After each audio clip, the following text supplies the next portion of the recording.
오늘은 영원한 약속 시리즈 말씀 마지막 생수의 강 예수라는 제목으로 여러분들과 함께 은혜를 나누고자 합니다. 여러분, 사람이 생명을 유지하는 데 필요한 것들이 참 많죠. 그 중에서도 우리 육체를 이루고 있는 그것이 무엇인지를 한번 우리가 도면을 통해서 함께 보겠습니다. 우리의 육체를 이루고 있는, 여성과 남성이 약간 다르기는 한데 전체적으로 보면 단백질, 무기질, 체지방, 수분으로 이루어져 있다고 그래요. 그런데 가장 많은 부분을 차지하고 있는 게 뭐예요? 수분이에요. 그래서 55%에서 65%가 수분으로 되어 있다라고 이야기하죠. 자, 이 정도로 물은요, 사람이 살아가는데 없어서는 안 될 필수적인 요소라는 것을 알 수 있어요. 보통 사람의 몸에서 2% 정도의 수분이 빠져나가면 극심한 갈증을 느끼기 시작한다고 그래요. 그리고 5%가 빠져나가면 어떻게 되는지 아세요? 5%가 빠져나가면 기절을 합니다. 의식을 잃어요. 그리고 12%가 빠져나가면 그 사람은 죽게 된다고 의사들은 이야기합니다. 사람이요, 음식을 안 먹으면 어느 정도까지 살 수 있을까요? 사람에 따라 조금 차이는 있지만 대체적으로 3주 정도를 살 수 있다고 그래요. 반면에 물은 어느 정도 안 마시면 살 수 없을까요? 평균적으로 3일. 3일 동안 물을 마시지 못하면 사망할 가능성이 높아진다라고 이야기합니다. 그만큼 물은 인간의 생명에 있어서 중요하고 필수적인 요소라는 것을 알 수 있어요. 저는 오늘 이 물 이야기를 통해서 우리에게 필수적인 것이 무엇인지를 함께 살펴보고, 우리가 어떻게 하면 정말 이 필수적인 요소들을 잃어버리지 않는 신앙인으로 살아갈 수 있을 것인가, 은혜를 함께 나누고자 합니다. 자, 반석에서 나온 생수의 교훈은 무엇입니까? 첫 번째로, 믿음은 현실이라는 거예요. 여러분은 믿음이 뭐라고 생각하세요? 많은 분들이 믿음에 대해서 질문을 받죠. 친구들이 여러분에게 믿음이 뭐야? 이렇게 이야기할 때 여러분은 뭐라고 대답하십니까? 그런데 그 대답을 잘 못하세요. 성도들이. 잘 못하시고, 그리고 그 대답이 대부분 추상적이고 이상적인 이야기를 해요. 그 이야기를 들은 사람들의 반응은 도무지 무슨 얘기인지 모르겠다라는 반응을 하게 되죠. 그런데 성경은요, 믿음에 대해서 뭐라고 이야기하냐면 믿음은 실상이다 라고 말하고 있어요. 히브리서 11장에서 믿음은 바라는 것들의 실상이라고 이야기하잖아요. 이것을 우리가 살아가는 땅의 언어로 좀 더 쉽게 표현하면 현실이라는 거예요. 그래서 믿음은 현실이에요. 우리 모든 인간은 이 땅을 딛고 살아가기 때문에 우리 삶 속에서 일어나는 현실을 무시할 수는 없어요. 그것은 그리스도인들도 마찬가지죠. 우리가 이 땅을 살아가는 동안에 육체와 영혼을 분리할 수 있는 사람이 있어요? 그런 사람은 없어요. 육체와 영혼은 늘 함께 하죠. 마찬가지로 현실과 믿음이 분리될 수 없다는 것을 우리는 알아야 돼요. 그런데 많은 사람들이요, 믿음은 현실과 다른 거야, 하늘의 이야기야, 그렇게 생각하니까 이 믿음에 대해서 오해가 생기고 우리의 삶은 믿음을 반영하지 못하는 것 같으니까 굉장히 위축되어지고, 믿음은 또 반대로 우리의 현실을 반영하지 못하는 그런 괴리 속에서 살아가게 되죠. 그래서 많은 성도들이 살아가는 모습을 보면요, 주일날 옆에 한번 보세요. 어때요? 예쁘고 좀 멋지죠? 옆에 계신 분들 괜찮아요. 사람 참 괜찮게 생겼어요. 그렇죠? 네. 그런데 평일에 사람들의 모습을 아세요? 한번 솔직하게 생각해 보세요. 여러분, 주일에 내 모습과 평일에 내 모습이 닮았나요?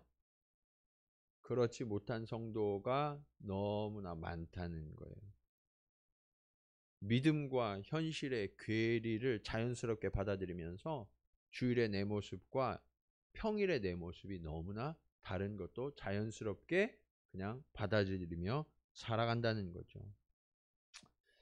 오늘 본문에도 현실의 이야기로 시작합니다. 1절 말씀 다시 보시면 이스라엘 자손의 온 회중이 여호와의 명령대로 신 광야에서 떠나 그 노정대로 행하여 르비딤의 장막을 쳤으나 백성이 마실 물이 없는지라라고 말하고 있어요. 앞서 말씀드린 대로 인간이 사흘만 물을 마시지 못하면 죽는다고 그랬잖아요.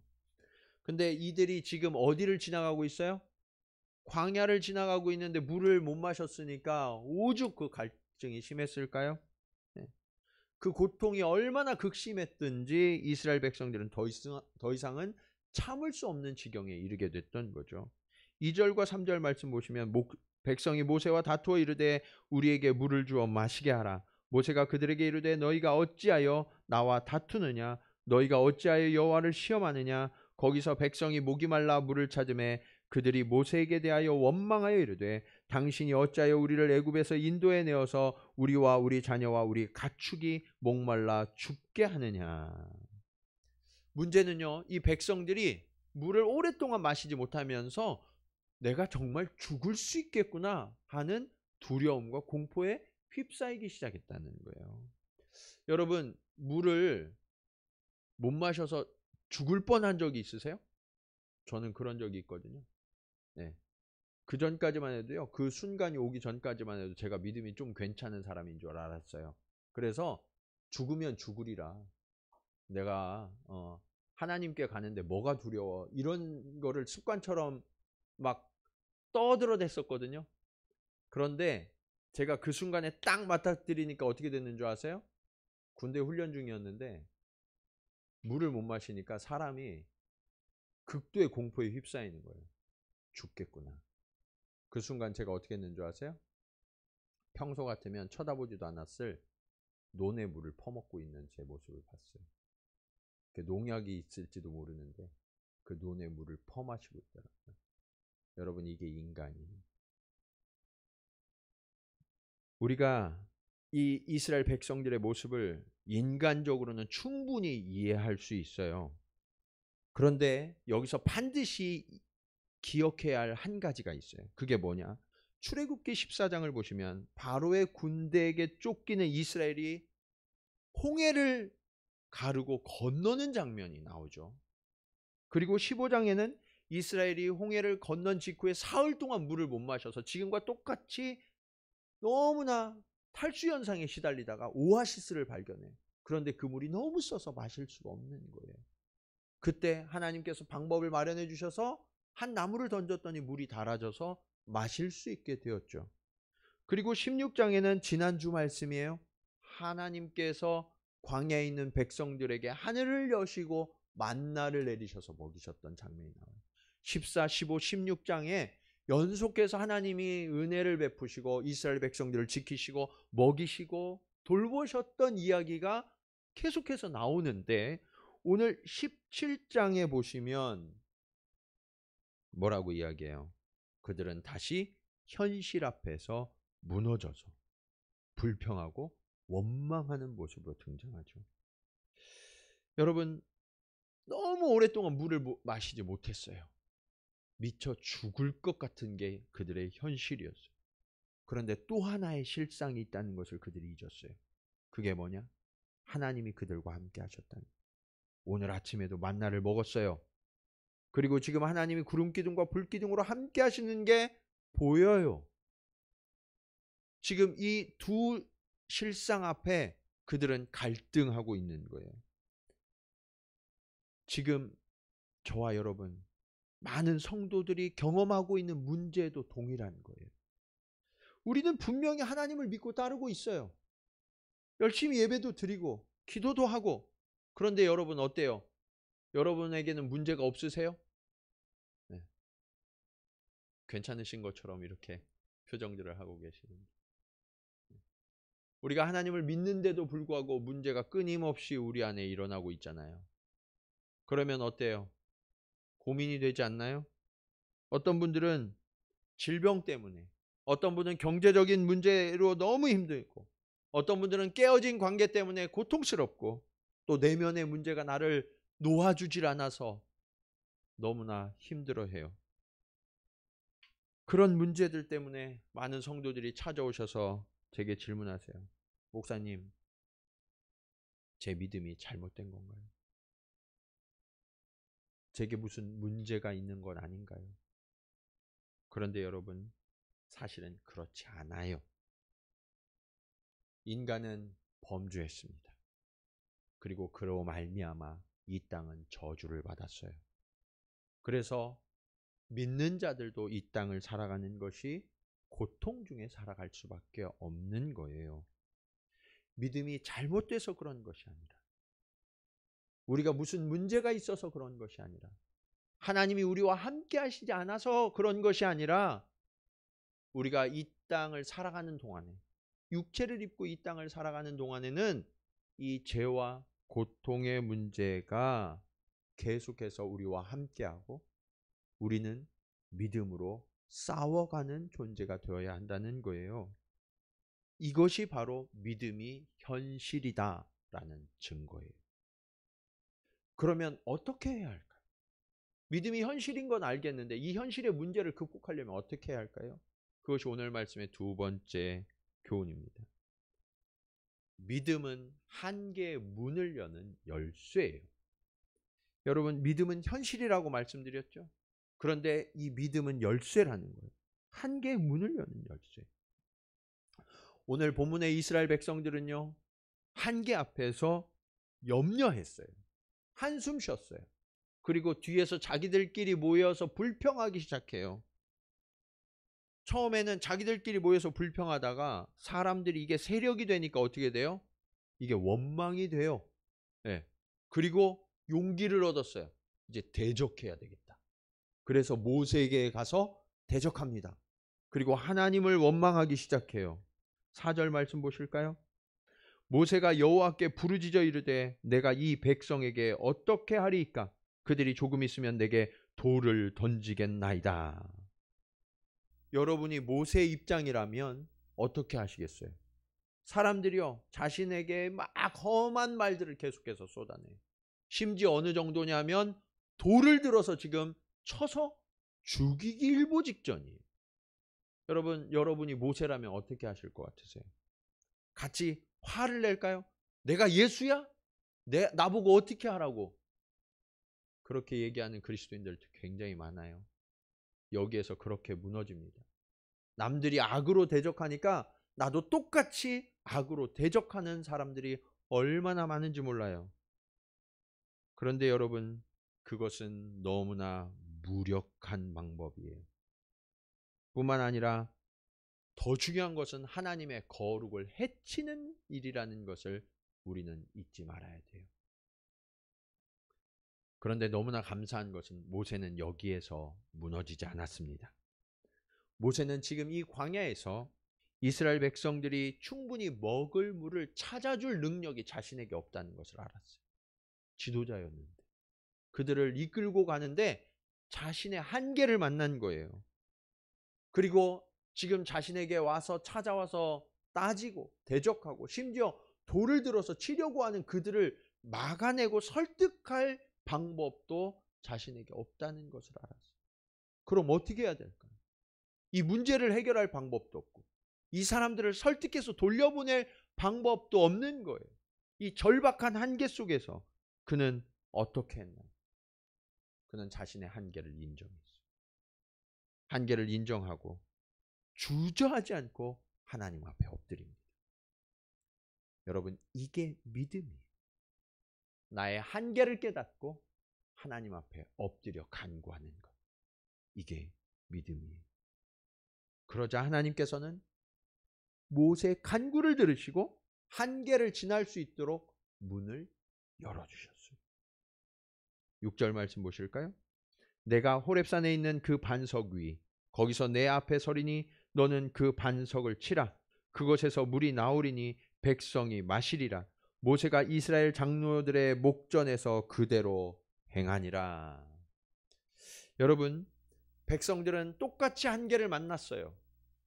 그런데 그 한계 앞에서 염려하고 불평하고 두려워하고 비판하다가 다른 사람들을 대적하기 시작했죠. 그런데 모세는 한계를 만나니까 하나님 앞에 그 한계를 인정하고 겸손히 엎드려 간구했죠. 어떤 것이 해결책이 됐나요? 여러분, 한계를 만날 때 최고의 해결책은 하나님 앞에 엎드리는 것임을 믿으시기 바랍니다. 내가 원망하고 불평하시면 안 돼요. 여러분, 어려운 일을 만나면, 내가 도저히 넘어설 수 없는 한계를 만나면 여러분은 어떻게 하세요? 한숨 쉬시죠. 이거 어떻게 하지? 한숨을 기도로 바꾸시기 바랍니다. 염려를 기도로 바꾸시기 바랍니다. 두려움을 기도로 바꾸시기 바랍니다. 그러면 하나님이 역사하시기 시작하는 거예요. 왜냐하면 하나님은 우리에게 있어야 할 것을 아시거든요. 마태복음 6장 31절로 32절 말씀 우리 한번 같이 읽겠습니다. 자, 시작.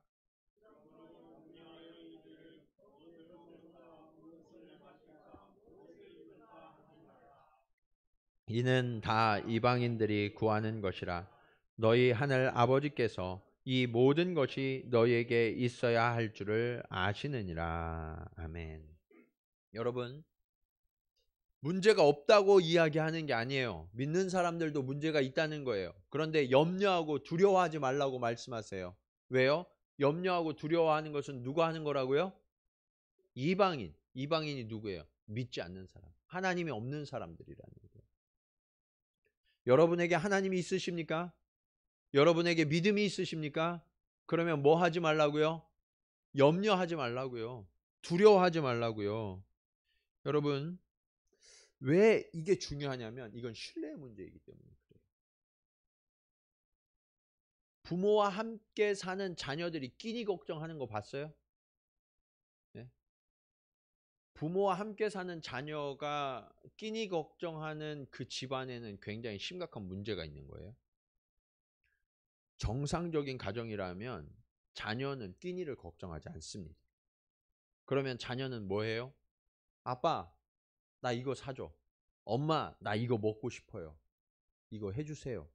이게 정상적인 자녀의 모습이라는 거예요. 여러분, 여기에 신앙의 답이 있어요.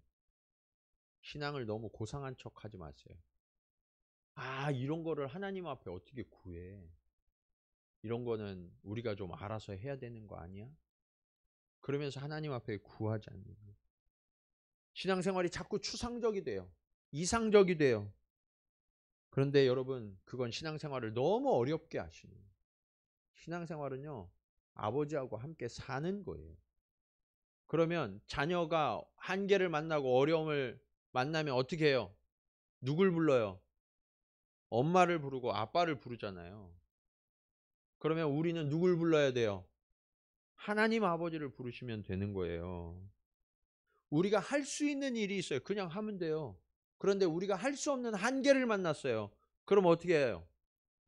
그냥 아버지 부르면 된다고요. 이해하셨어요?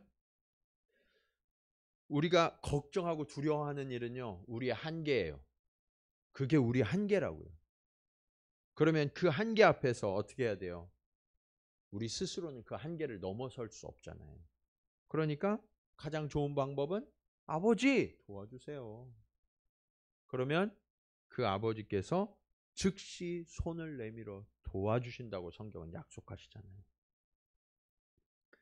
그 순간 우리는 한계를 가볍게 넘게 되는 거예요. 하나님은요, 지금 이 코로나 팬데믹 시대를 살아가는 저와 여러분에게 우리 인간의 한계가 어디까지인지를 정확하게 보여주고 계세요. 그러면 여기에서 우리는 두려워하고 염려하고 주저앉아 있어야 할까요? 그게 아니에요. 하나님 아버지를 부르셔야 돼요. 네. 일본에 그 영국에서 바이러스가 들어왔대. 어떻게 하지? 두려워하지 마세요. 누굴 부르라고요? 하나님 아버지를 부르세요. 하나님께서 반드시 일하실 줄로 믿습니다. 우리가 기도하지 않기 때문이에요. 여러분, 하나님이 우리에게 광야를 허락하시는 이유가 바로 여기에 있어요. 아버지를 부르도록. 아버지를 좀 부르라고. 근데 하나님이요, 광야를 걸어가는 동안 한 번도 떨어져 있으신 적이 있어요, 없어요? 없어요. 옆에 늘 계세요. 부르기만 하면 즉시 와서 해결해 주시겠다는 거예요. 인생의 가장 어려운 광야의 길을 걷고 계십니까? 그러면 아버지를 부르세요. 그러면 그 아버지께서 저와 여러분의 모든 문제를 넉넉히 해결해 줄 줄로 믿으시기 바랍니다. 광야를 걸어가다 보면 물이 떨어지는 게 당연한 일이에요. 심지어 구름 기둥과 불 기둥이 지금 함께하고 있고 오늘 아침에 만나를 먹었어도 물이 떨어졌어요? 안 떨어졌어요? 떨어졌어요. 극심한 갈증을 느끼는 거예요. 그러니까 여러분, 현실을 살아갈 때 문제가 일어나고 어려움을 만나는 것은 당연한 거예요. 아셨어요? 내가 뭐가 잘못됐고 하나님이 함께 하시지 않으셔서 문제가 일어나는 게 아니라는 거예요. 문제는 당연히 일어나요. 하나님이 함께 계셔도 문제가 일어나요. 그런데 하나님이 무엇을 요청하시느냐? 그때 한숨 쉬고 원망하고 불평하고 투정하지 말고 아버지를 부르라고. 그 훈련을 지금 저와 여러분에게 시키시는 거예요. 나의 한계를 만나는 순간 그 아버지를 부르면 우리는 한계를 뛰어넘게 될 줄로 믿으시기 바랍니다. 우리 옆에 계신 분들하고 이렇게 인사해 볼까요? 고집 부리지 맙시다. 네, 네. 많은 분들이 한계 만나면 뭘 하는 줄 아세요? 고집 부려요. 내가 좀 해보겠다는 거야. 내가 좀 안다고, 내 방식대로, 내 뜻대로 이것을 좀 풀어보겠다고. 왜 그렇게 고집을 부리는지. 여러분, 제가 많이 맞아봤거든요. 그래서 그렇게 고집 부리는 분들 보면 정말 안타까워요, 여러분. 네. 바로 엎드리시기 바랍니다. 네. 한 번만 더 인사할까요? 그냥 아버지 부르세요. 자, 시작. 네. 이건 뉘앙스가 중요해요. 네. 그냥 아버지 부르세요. 이렇게. 아버지 부르면 그 아버지가 달려오셔서 우리의 모든 문제를 넉넉히, 우리는 해결할 수 없는 그 문제잖아요. 그 아버지가 해결해 주실 줄로 믿습니다. 자, 아버지를 부를 때 놀라운 역사가 일어나는데 그것이 오늘 말씀의 마지막 교훈입니다. 믿음은 역사하는 능력이 됩니다. 여러분, 모세가 하나님께 간구하니까 하나님은 반석에서 흐르는 물을 통해서 이들을 먹이셨어요. 그런데 이 물이 어떨까 상상해 보셨어요? 수도꼭지 틀었을 때 그 정도의 물일까요? 여러분, 지금 우리 성경 공부하고 있는데 이스라엘 백성이 출애굽했을 때 인구가 어느 정도 된다고 그랬어요? 350만 정도 된다고 그랬잖아요. 어마어마하게 많은 이 사람들을, 갈증으로 죽어가는 이 사람들을 살리려고 그러면 어느 정도의 물이 필요할까요? 저는 아마 하나님께서 이들을 먹이시고 이들의 갈증을 해소하시기 위해서 폭포수처럼 물을 쏟아내시지 않았을까 생각해요. 그리고 그 물이 점점 많아져서 시내가 되고 강이 되어 흐르게 하셔서 이들을 먹이시고 갈증을 해결시켜 주셨을 거라고 생각해요. 왜냐하면 사람이 350만이고 짐승이 있었단 말이에요. 짐승은 사람보다 더 많았을 거 아니에요. 그 많은 생명을 살리는 그 생수의 강을 하나님이 터뜨리시는 장면을 한번 생각해 보세요. 이처럼 하나님의 은혜와 능력은 크고 놀라움을 믿으시기 바랍니다. 그런데 하나님께서 그런 은혜를 우리에게 부어주실 때 사용하시는 도구가 있어요. 지금부터 잘 들으셔야 돼요. 정신 똑바로 차리고 이 도구를 잘 사용해야 그 은혜를 우리가 받을 수 있는 거예요. 자, 세 가지를 사용하셨는데 첫 번째, 모세의 손에 들린 지팡이. 뭐라고요? 모세의 손에 들린 지팡이. 5절 말씀 보실까요? 같이 읽겠습니다. 시작. 여호와께서 모세에게 이르시되 백성 앞을 지나서 이스라엘 장로들을 데리고 나일강을 치던 내 지팡이를 손에 잡고 가라. 자, 하나님이 이 지팡이에 대해서 말씀하실 때 나일강을 치던 지팡이라고 이야기해요. 나일강을 쳤을 때 어떻게 됐어요? 강물이 핏빛이 됐어요. 네. 여러분, 그런데 이 지팡이는 원래 어떤 지팡이였나요? 그가 살인을 하고 미디안으로 도망갔을 때 양을 치던 작은 막대기에 불과한 거예요. 이 막대기에 능력이 있어요, 없어요? 능력이 없어요. 우리가 막 10개 같은 데 보면 막 산신령이 들고 다니는 그런 지팡이나 그런 거 아니야. 한 요 정도 되는 아주 짧은 막대기에 불과해요. 예. 그런 막대기. 그런데 여러분, 능력이 없는 이 막대기가 하나님이 사용하시니까 기적의 도구가 됐던 거예요. 여러분, 하나님께서는요, 저와 여러분에게도 이 지팡이를 주셨어요. 네. 지금 여러분들이 생각할 땐 내 손에 있는 건 너무 작고 너무 보잘것없고 이거 힘이 안 돼, 그렇게 생각하실지라도, 그러면 그 막대기를 주님 손에 맡기세요. 주님과 함께 하세요.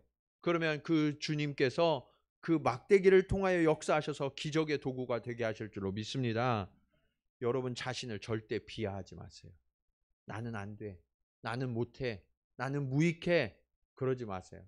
특히 모태신앙 여러분, 네, 나는 못해 하지 마세요.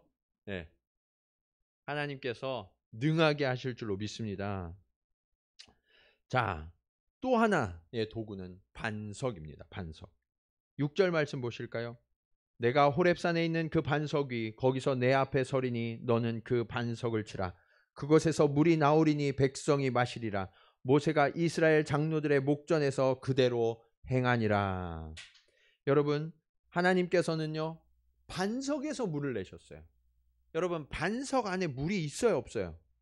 없어요. 메마른 거, 완전히 메마르고 단단한 거, 완전히 우리를 가로막고 있는, 메말라 있는 단단한 것, 불가능한 것, 그것을 하나님이 사용하시면 그곳에서 폭포수와 같은 물이 터져 나오게 됨을 믿으시기 바랍니다. 그래서 여러분을 막고 있는 장애를 장애로 바라보지 마세요.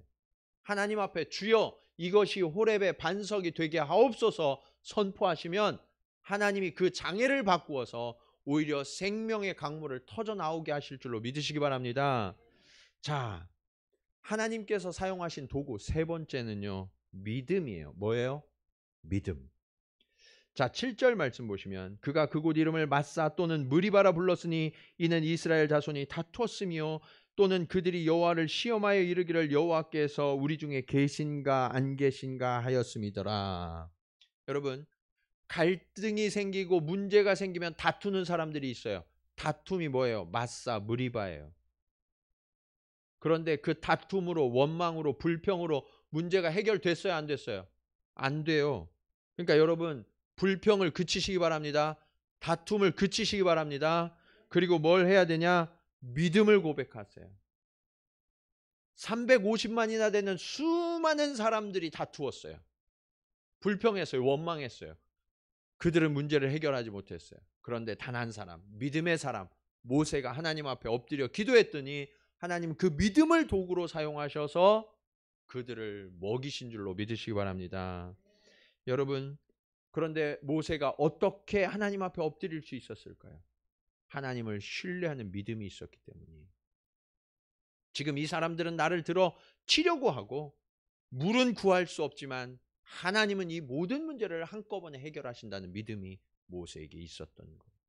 하나님은 그 믿음을 보셨고 그 믿음을 가지고 순종하는 모세를 통해서 그 문제를 해결해 주셨죠.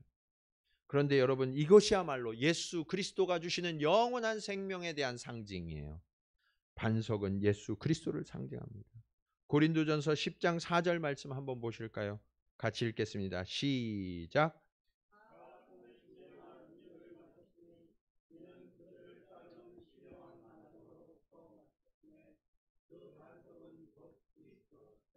아멘. 여러분, 이 반석은 누구시래요? 그리스도시래요. 우리의 갈증이 진정으로 해결되려면 어떻게 해야 되느냐? 반석이신 예수 그리스도, 그분을 마셔야 된다는 거예요. 그런데 문제는 예수 그리스도를 어떻게 마시냐는 거예요. 어떻게 마셔요? 자, 요한복음 7장 37절 하반절로 38절 말씀입니다. 같이 읽겠습니다. 시작. 누구든지 목마르거든 내게로 와서 마시라. 나를 믿는 자는 성경의 이름과 같이 그 배에서 생수의 강이 흘러나오리라 하시니. 여러분, 예수 그리스도를 마시는 법, 믿음이라는 믿음. 예수 그리스도를 믿으면 그 배에서 뭐가 흘러넘쳐요? 생수의 강이. 그냥 갈증을 해결하는 정도가 아니라요, 내 안에서 생수의 강이 계속해서 넘쳐 흐르게 하시겠다라고 말씀하고 있어요. 여러분, 예수 그리스도는 물처럼 조금만 부족해도 갈증을 느껴야 하는 것이 우리 영혼의 원리예요. 그런데 문제는 뭐냐면 우리의 영혼이 병들어서 예수 그리스도가 안 계셔도 갈증이 잘 느껴지지 않는다는 거죠. 심지어는 지금 치사량이 됐는데도 깨닫지 못하고 예수 그리스도의 없음을 부끄러워하거나 갈급해하지 않는 것이 병든 영혼의 문제점이라는 거예요. 여러분, 믿음을 가지시기 바랍니다. 믿음을 가지면 그 믿음을 통해서 예수 그리스도께서 우리 안에 오세요. 그리고 영원한 생명수가 내 안에서 계속해서 차고 넘쳐 흐르게 하실 뿐만 아니라 이 생명이 작동하는 순간 우리의 모든 문제가 해결됨을 믿으시기 바랍니다. 믿음은 현실의 문제, 우리의 한계를 뛰어넘는 열쇠가 됨을 오늘 성경이 약속하셨잖아요. 이 믿음을 굳게 붙드세요. 그리고 이제 우리 안에 예수 그리스도로 가득 채우면 이것을 흘려보내세요. 그래서 아직까지 목마른 자들, 예수 그리스도를 만나지 못해서 여전히 갈급하고 현실의 문제들 속에 갇혀있는 우리의 가족들, 우리의 형제 자매들, 이웃들을 믿음의 열쇠로 풀어 자유케 하고 그들의 문제를 해결해주는 그 예수 그리스도, 그분을 만나서 하나님의 나라의 능력을 함께 경험하고 그 천국을 살아가는 저와 여러분, 우리 동경 지구촌 교회가 되기를 주님의 이름으로 간절히 축원합니다.